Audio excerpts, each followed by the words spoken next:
मी doctor Sachin Wahadne, बालरोग तज्ज्ञ, अहिल्यानगर. छोटा मुलगा आला आपल्या ओपीडीमध्ये, साधारण 3-4 वर्षाचा होता.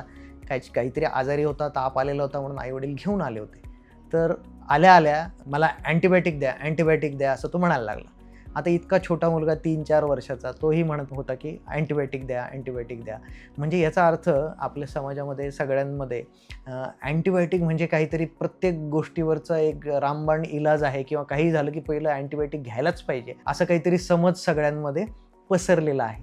आणि याच्यामुळे झालंय काय की अँटीबायोटिकचा अतिशय गैरवापर चालला आहे सगळ्या स्तरांमध्ये. आणि त्याच्यामुळे जेव्हा खरंच अँटीबायोटिकची गरज असते आणि खरंच बॅक्टेरियल इन्फेक्शन किंवा जीवाणूचं इन्फेक्शन झालेलं असतं, त्यावेळेस बरीचशी चांगली अँटीबायोटिक्स लागूच पडत नाहीत.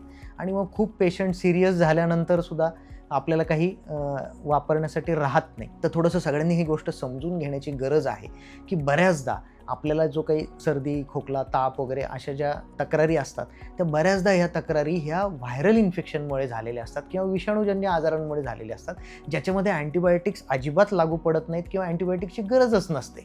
कारण अँटीबायोटिक्स हे जीवाणूच्या अगेन्स्ट काम करतात, अँटीबायोटिक विषाणूंच्या अगेन्स्ट काम करत नाही. तर त्याच्यामुळे उगीचच अँटीबायोटिक्सचा पालकांनी पण आग्रह धरला नाही पाहिजे. आणि डॉक्टर लोक तर त्या अँटीबायोटिक फार जास्त न वापरण्याच्या बाजूचेच असतात.